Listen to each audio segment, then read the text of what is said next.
Thanks for your service, Brent. I appreciate you and grateful that you're here. And glad this is a LGBTQ friendly meeting. That's awesome. I didn't know that. That's where we met last night, and just grateful to see you at the meeting last night. And we read this, and I really, really resonated with this reading. I could practically highlight the whole thing, but I did highlight some stuff. But welcome everybody that's here. I'm grateful that you're here, showing up for your recovery today. I ended my class early just to show up for my recovery because it does talk about that in this reading. Is that we put our recovery first, and then I get to grow, and that's that leap of faith that it's talking about. That I'm responsible to take an action, right, and that action is showing up even when I don't want to or I'm busy doing something else. There's always a different way to show up for things. And I realize that the class I'm in is being recorded, and I have accountability partners with this course, and I'm able to I'll be able to catch up during the week, right? So I'm able to leave a little early. So I was able to play the tape today because normally I would just say, no, I'm busy. And that's kind of what I did. And I'm grateful I didn't because there's always a way to kind of a different avenue we get to work through if we put faith in our program and into our higher power. And that looks different for everybody, right? We all have a different way of how our higher power works in our lives. In the beginning for me, it was like, please just help me stay clean. Just I can't do this anymore. What do I do? And God placed me into handcuffs. That's how it started, right? And I got arrested, and I was like, oh, okay, this is what's going on. And I don't like jail. And I was like, I'll never do that again. And then I used again, and I went back to jail for overnight. And it helped me take a look. I had to get the court card. You have to sign, and it brought me to NA, and I didn't get it. And I realized I needed help. But I didn't know because of denial. I was comparing all the differences and not really looking at the similarities and saying I don't use like that. And but I was an addict, and I didn't know how to admit it. And as I kept coming back, I was able to process and hear someone share where I really identified. I'm like, I'm so like that guy, and it was just a big eye opener. And in that moment, I had a spiritual awakening with this individual, and it helped me realize that I'm not alone, and that I'm not unique and special, and that I have a purpose here, and that it is to not do what I'm doing, using drugs and destroying my life and hurting everybody around me. Mostly myself because I isolated in my disease, but still everyone knew where's art, and it was just a sad place to be, and I didn't know. And so I'm grateful I prayed, to help find a new way to live, basically. Not in those words, but basically help. What do I do? And it started off like, God, get me out of this situation. God, give me the drugs. God, help me, not get pulled over when I'm going to go party over here down by the river, right? Help, asking God in all the wrong ways. And I'm grateful I don't have to pray like that today. I don't ask for things today. I don't pray for more money. I don't pray for forgiveness. I pray for self-love today, more self-love and acceptance. And I've learned through loving and accepting myself, like it talks about here. This is a process of evolution, right? This recovery helps me evolve outside of where I was in a van down by the river, right? And now I'm in an apartment with 2 cats, and I travel the world, right? And I make my own schedule, and I work for myself. And this is an evolution. This course is actually I'm taking is another evolution in my psychic abilities, because now I can tune in and help heal on a psychic level, which is really powerful because I'm really good at this, and I'm confident in this program I'm taking and working with other liked mind individuals. And it just feels so good to be part of a fellowship, and now a psychic community and a spiritual community that I'm in. all these communities that have opened up due to NA and accepting that this program is like my foundation. Like all that other stuff would not exist without this program and without people like Brent and people like Alan and people like, my sponsees and my sponsor and like all these people that have supported me has helped me feel like I'm worthy, like I have value today, right? Because it talked about in this reading too, sometimes I don't. That powerlessness, right? Like sometimes I feel like I'm powerless over myself, and this is my disease playing tricks on me, that I'm powerless over other people, but I'm not powerlessness to get out of bed, right? I'm not powerless to make a decision and come to a meeting. But sometimes my disease says, oh, you don't have time for that, right? Or, oh, you got other things to do.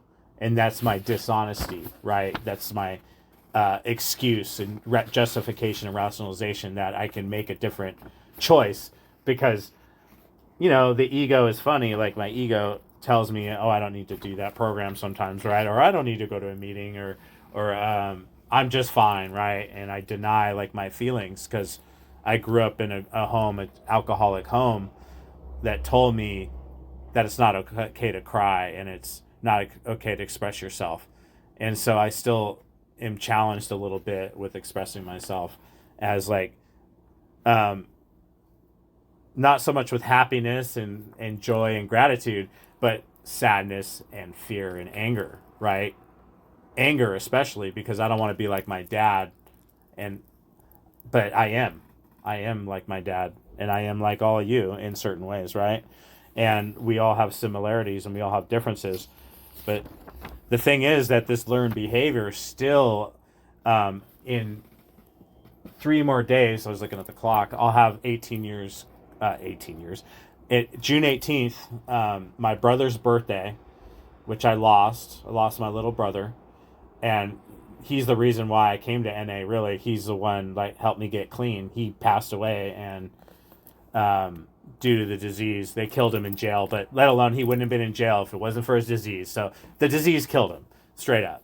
And the disease, his spirit saved my life and got me clean because my clean date's his birthday. So I celebrate his birthday and my clean day birthday in 3 more days. And I do that by going out to nature, going to a hot springs and connecting with Mother Earth. And that's my higher power. Like my simplicity to explain my higher power is in everything and all of you and in nature, especially where my mind can be quiet and my PTSD can calm down. Cause I try to go where there's not a lot of people. Like I go to the free hot springs where they're just undeveloped and they're just like out in the middle of nowhere. And it's quite a trek to get there, but this is my faith, right? Practice of like knowing my inner peace.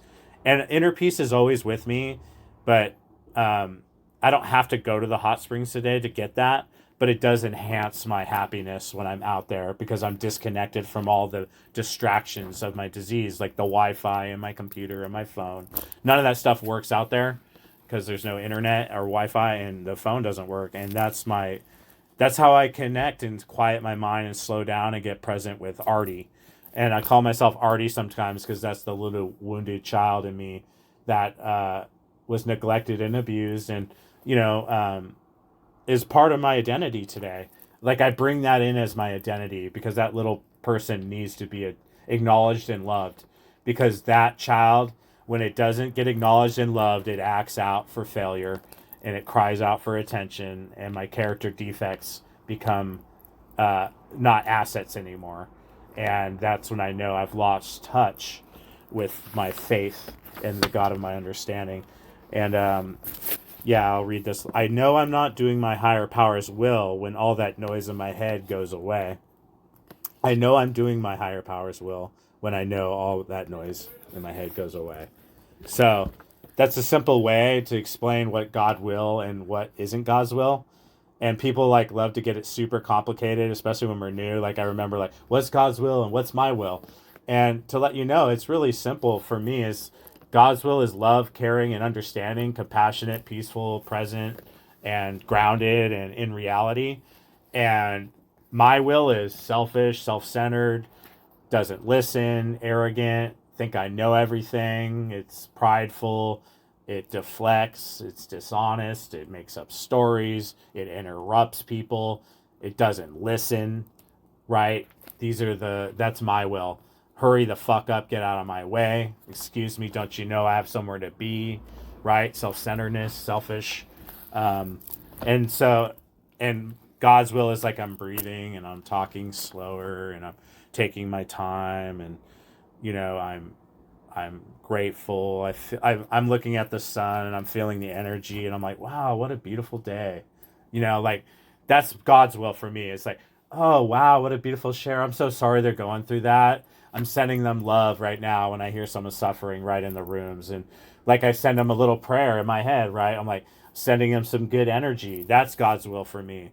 Um, right, and like empathizing and like understanding and like taking notes in my head, and like these are the things that I know when I'm in God's will, because it feels I feel free, right? I feel free. I feel part of something. I feel connected. I feel supported. I'm not judging. I'm just in this place of awareness, I call it. And I'm writing a spiritual recovery book right now. I have a blog, and I'm talking about some of the stuff I'm sharing about is kind of the stuff I write about, and it's called spiritual recovery because it's all spiritual in nature, right? This disease is spiritual in nature, right? It's a lack of spirituality, and emotional and physical, right? They're all connected. And this book is helping me find my confidence in my voice, right? As a healer and as an artist, because I'm an artist and my name's Art, of course. But the Burning Man community and all this stuff helps me feel a part of, and that I can go to these events with all these drugs and not use, because I practice faith. It has nothing to do that I didn't go to a meeting that day. In the beginning, it was for me, like I have to go to a meeting, and I still go to meetings. I'm not saying that. But today I can practice faith and stay clean no matter what's going on around me, whether I've been to a meeting or called my sponsor or not.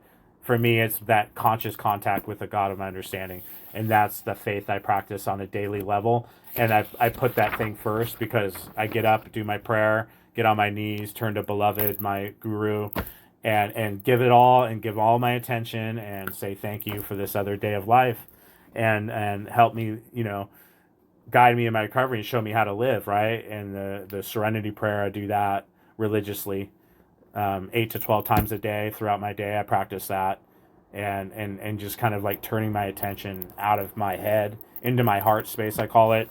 And that's where the magic happens for me, when I'm in that presence in the heart, and dropping out of my head, and knowing that it's going to be okay, because we all struggle. We're all going to lose people, and I'm struggling with some things, but I have to remember I can't like future trip or live in the past. And that's that relationship with like presence, right? When I'm present with you guys and I'm listening and I'm here, I know I'm with God's will, and that's the grace of God. The grace of God helps me understand how to love myself better. And when I love myself better, then I can love you better. And that's what we need in the world, in my opinion. The world needs more love, not more bombs and war and Ukraine stories. Like, I don't even want to talk about the war. I don't even know anything about the war, truthfully. But I'm just saying I don't focus on that, because that's not my world. My world is love, and like being around people like Brent, and surrounding people that are in a loving community, that are supportive, and people that don't talk about all that stuff, because I don't want to hear it, truthfully. I want to transcend that stuff as a human, for me, spiritually, to transcend this disease, which is bombs, war. I mean, I remember when I used to shoot up, it was like a bomb going off in my head and in my pants, right? Because my sex addiction, right? And like the sex and the drugs, like they went together for me. And so it's a war in that mind, right? It's a bomb going off of like, I'm not worthy, I'm not good enough, no one loves me. These are some narratives that I'm, speaking honestly, that still sometimes tell me in my head that I'm not worthy, and I know these are all consciously not true. I know people love me. I have validation through my higher power, through the people that text me every day, through the people I communicate with every day. There's definitely evidence of love in my life. but the disease still tries to rob me from that freedom. And that's when I know I've lost touch by not practicing having that conscious contact and like taking a breath and taking a deep breath, letting out all the fear, breathing all the love, and getting present to that peacefulness that lives inside all of us. It's not just me. You slow down, take some breaths, do some yoga, hug a tree, whatever you do to slow down and get present. You feel that peace. And I've done enough workshops to know and been around here long enough to see, like, when I slow down and get present, people mirror me, right? We're all mirrors for each other, right? And it's really interesting. Brent has a beautiful rainbow background, and I chose this beautiful rainbow background today because we're all mirrors of each other, right? And it's all frequency, and it's just all this radical love that's all around us. But the disease is really cunning and baffling how it tries to blind us from like not knowing our truth, and through coming back, keep coming back, and works if you work at all these silly slogans that I thought were like, oh my God, so I don't know, culty or clicky or whatever when you first get here is like, I was very judgmental, and so I was like, I still struggle with judgment, right? But these things really work for me. Like when I keep it simple, stupid, right? Or keep it simple, silly. Instead of saying stupid, because I don't even want to say stupid anymore, because I'm not stupid. That's my disease talking, right? I might not know anything. I might have some ignorance around something, but I'm not stupid. I just need to learn more, right? And like it's important how I speak in this program, like attraction rather than promotion, right? Like all these things are important, like how we speak. And if I have something really heavy and I don't want to vomit all over the meeting, right? And sometimes we have to do that, but like I have a therapist today, right? To do that if I need to like really get something out on a deeper level that I can't share with the group. Not that I'm that type of person. I can share anything with you guys. I've learned to be comfortable. I can share anything. And that is such I'm so grateful for you guys, like loving me until I could love myself, because it was really hard when I got here. I didn't know. I just didn't know what love was. And finally through, listening to the slogans and identifying and having an open mind, right? Open-minded and honesty, open-mindedness, and willingness, we're well on our way. And I really hold on to that saying. That sentence has changed my life, literally. And I apply that sentence anywhere I go and anyone I talk to. With the cash lady, the register lady, when I'm flirting, right? When I'm acting out on a defect, when I'm on the roadway, like I think about willingness, right? Willingness, right? To do something different, slow down. What do I normally do? I'm rushing, slow down. What's the opposite, right? And practice the opposite of whatever the disease is doing to trying to control me. If I'm on my phone for 3 hours, I'm running late to work to my dog walking, if you call it work. Anyway, it's like put down the phone, right? Do the opposite. Put down the phone. Get outside. Take a walk, right? I'm on the gaming computer too much, right? Reach out to another addict. I'm, isolated in the woods. I'm getting lonely talking to myself. What do? Practice some faith. Go to town and talk to a local in town and say, hey, what's the cool thing where's the dance scene at? Where can I go dance? I love dancing, right? Where's the dance community? What are you into? Where's the coolest trail around here, right? This is how I travel. And I go alone. I'm so comfortable with myself due to faith and this loving myself. I'm so comfortable to just go. I'm going to Japan for my birthday alone for 2 weeks. Just going to go to Japan. I don't even know where I'm going. I don't care. I'm just going to go. I know I'm going to some hot springs. That's it. That's all I need to tell you, right? Because the great mystery, right, of this program is like not knowing where I'm going and accepting. This is faith for me, is accepting whatever happens is what needs to happen. As long as I'm in the place of understanding and knowing myself, and knowing what's right or wrong in my moral value, right? My moral system through the step work, right? Through step 4, 5, and 6, right? Really getting to know yourself and knowing what's right for you, right? And what you can accept and what you can't accept. And it's really based all in acceptance. And when I'm not accepting things, that's when the whole problem starts, right? And that is also a lack of faith, because I want to control, I want to manage, I want to do it my way, and there's nothing wrong with that. I'm not saying there's nothing wrong with that, but for me, I want to be more inclusive with learning, because when I open up and allow to be myself to be teachable by a new way of doing things, even though I fixed that car 100 times, I know exactly how to do it. I want to know how you do it today, because I learn from the way you do it. I learn a different way, and that is such a beautiful thing for me today, to be able to shut up and think I know something and just allow you to like get out of my head and allow you to be you, because you want to express the way you do it, right? You want to express yourself too. And when I start trying to control and manage you, that isn't very loving. That's not loving, right? And then you get contracted, and then you don't express yourself, and you start stuttering, and you start tripping on words, and then I'm like, you know what I mean? It just starts going all sideways. So I'm trying to be very present with myself today, and that helps me remember to allow you to be yourself. Because when I allow myself to be myself, awkward and clumsy and super high energy, and I'm a little very high energy. Let's just say that's an easy way to explain it. Um, Loud, obnoxious, right? Arrogance is funny. Pride, full of myself. It's ego.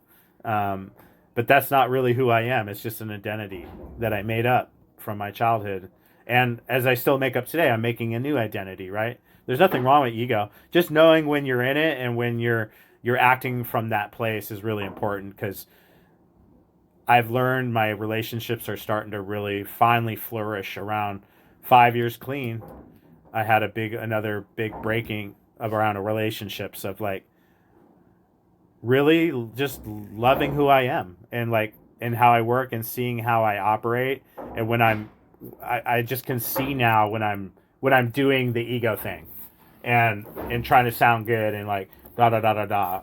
It came up in my share. I caught myself going down the Burning Man Hot Spring Road, right? And I have to remember that's not what I'm here to share. I'm just here to share that you can go anywhere you want if you really want it. And if you really want this program and you want to stay clean, you'll stay clean, because that's what I wanted. And that's what I found through the 12 steps, and like keep coming back and practicing faith, and like all of it all ties together. And I noticed if I drop one little thing out, like service, if I stop doing service, my recovery starts getting a little wonky. Like things start getting a little hard. I drop out doing my step work. I start getting a little complacent, and I get uncomfortable, and I start like dwelling in the old bugaboos of, oh, I'm not good enough, I'll just watch Netflix, no one loves me, right? Attitude. And so I have to remember, like, there's all these different avenues to practice in our recovery. And I don't know if you're like me, but I tend to gravitate to one thing, and then I forget the other, and then I gravitate the other thing, and I drop off the other, and it's just so easy for me to do. And my higher power guides me back to the center, right? The NA symbol, right? Where that foundation is strong. That in that middle of that center pillar of the diamond, right? In the four aspects, fact, faith, service, love, and what is the others? Wisdom, right? Self. Right? Self, not selfish, but self. Self is loving me, right? Self is taking care of me. So that part is really important, to take care of myself, because no one can love me like I can love me, and my higher power can love me. Brent will never love me like I need him to love me, right? And if I try to do that, of course I'm going to get resentful, because he can't love me the way I can love myself, right? And I can't love him the way he needs to be loved. I can love him the best I can, though, right? And love him where he's at, and remember that he's him, or they're them, and I'm he's he him. Okay, he's him. Yeah, I'm still working on the acronyms. I just see people in I go by human, because for me it's gotten so complicated. that I just go by human. It just makes it easy. Because some days I'm a he, sometimes I'm a her, sometimes I'm a they. Some days I'm just a human. Some days I don't even think I'm human. I feel like an alien, right? So human was my acronym. But anyway, I'm learning to respect people's boundaries better. I struggle with that still. Being, that arrogance of thinking I'm better. And I don't really think I'm better, but I still act like I'm better. And it's not really what I'm trying to put out. I'm no better. I just because I got 7 years coming up, it's just for today, guys. It's just for today. I could pick up a drink any minute. I could, if I crash into a car, life happens. And if I don't practice faith and coming back and practicing the tools that I have, I could use any day, right? I don't have the desire to use, and I know I won't use today because I've already practiced some really good spiritual principles today. So for today, I feel really grounded. But I don't even need to worry about that because I just keep doing the next right thing. And the next right thing is doing what's best for art, right? And sometimes that might be calling in sick to work. It might be leaving class early today, right? It might be rescheduling a meeting for some other time in the day because I need to take a break and do some yoga. My back's hurting. I've been sitting in this chair since 9 a.m., right? It's 12, it's almost 1 p.m. here. So that's a long time for me to be sitting in one place. So these are the things that help me see where I'm at. And I'll talk about inventory real quick. Yeah, so inventory, like the 4th step, right? You don't have to get on the 4th step to practice a little inventory, right? I'm not saying like do a 4th step, but I'm saying you can get present to where you're at and what are you needing in that moment. And 5 minutes, perfect. And like ground, right? Like center yourself into the earth. Put your feet on the floor. Go take a walk, right? And get center. And ask yourself, what do I need right now? What's going on, right? Have a little conversation with yourself and say, hey, what's going on? It doesn't even have to be your higher power. What's going on? Oh, I'm tired. Oh, don't you think I should take a nap? Well, don't I have to go do this? Do you really have to go do that? Or can you go take a nap? This is just things you can question yourself about. Because sometimes we do things. For me, I'm living out of fear and I'm doing things that I think I need to do, but I really don't need to do them, right? Like, I don't need to be trolling on Instagram and scrolling through Facebook. I don't do that anymore because I did that for a while in my early recovery to feel part of and, like, feel love, and there's nothing wrong with it. But for me today, I don't need to do that. There's a better way I can feel love, and that's, like, get on my yoga mat and ground and take some deep breaths and surrender, right? And, like, pick up the pen, right, and highlight this book. Like, pull out your highlighter, right? Call my sponsee because he didn't call me in a couple of days. I don't always have to wait for him to call me, right? Why can I call my sponsees, right? Why do I always have to wait to call my sponsor, right? He can call me, right? Like, I can practice these things, like, and that's a beautiful thing. Like, it teaches me so much, and I'm so grateful for all you guys teaching me how to live because I came in here broken and had nowhere to go, dead. I overdosed. I got another chance to live, and my higher power gave me another chance, and here I am to, like, give you guys hope. That's my message. That is my purpose today, is to help humanity find some more love, right? That's all I'm here to do. And everything else is a distraction for me. So the best way to do that is to love myself, and then my cup overflows so I can love you. And just remember that you are worthy, you are lovable. We care about you. We want you here. We want you clean. We want you to be part of something that you've never been a part of. We want you to find your family here, right? We want you here. We need you here. I need you here to remind me where I come from too. The newcomers that are here. I missed the beginning. I'm grateful you're here. You are the most important person in the room because I can't keep what I have without giving it away. I can't continue to work these steps without sharing these steps with others. And that's really such a good way to give back to the community, is helping people stay clean, man. Because the whole world wants you not on the streets talking to yourself, swinging sticks. I know the whole world wanted me off the streets doing that. And so I'm on Section 8, right? And I'm on these programs that help me have the time to work on myself. Because I still have stuff to do. And I'm not able to work full time yet because of just my lifestyle and who I am. It just doesn't resonate with me yet. And I'm not saying it can't, but I'm just not willing or ready to do that. And I accept that today. I'm not beating myself up. I accept that I only work 10 to 12 hours a week, making 500 cash a week. That's okay with me. That's okay. It's not about the money. It's not about the prestige. I know that $500 is going back into the community because I'm driving over there and I'm doing service, and it's just, I bring gifts and I share food with people, and like the little extra work that I do pays off and it helps the community, and that's such a great thing to be able to buy a book for someone when a newcomer comes in the room. Like, that's the only reason why I work, so I can just have a little extra to give. And that helps my morals and standards be lined up in who I am. Because giving is one of the ways I express my love, and also through hugging. So I hugged Brent maybe 2 or 3 times last night because I love Brent and I need a hug. And because I want to act out, and, I still look at newcomers sometimes. I want to get their number, and and it's like, no, hug Brent, right? This is a practice of faith, like turning my ego away from that instant gratification of like getting what I want because I want it. And all it does is end up in pain and misery.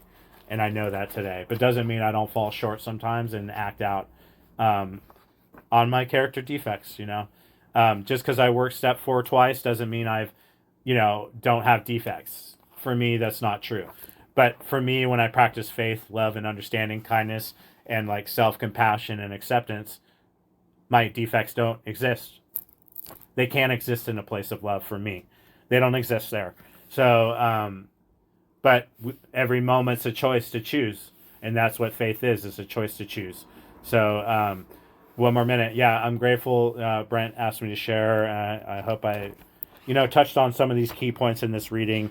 And if you don't know what faith is, you will. You will find out. If you're here, that's a practice of faith. If you listened at all to what I had to say, there's some faith, because there's something you want to learn, right? Faith in learning. Faith that there is maybe another way to think about things, right? Taking notes is a practice of faith. There's so many ways to practice faith, and everyone has a unique way of doing it, and that's a beautiful thing that I get to see in each and one of you, and that helps me grow another day, one day at a time. It helps me grow to understand that you're not alone, and I'm not alone, and we're all here to better ourselves, and that is a foundation that I want to stick to, and that this program will be my home for the rest of my life. I will never forget NA, no matter what the disease tells me. That I'm not gonna leave you guys, because I need you just as much as you need me. We all need each other. And there's no big I's, no little U's. We're all here trying to better ourselves, and some days are better than others. But remember, keep coming back, because you are worth it, man. You are worth it. You deserve a loving, free life, free of this disease of addiction. And through the 12 steps, I have found that freedom, and through all you guys. So thanks for allowing me to share. Thanks, Brent.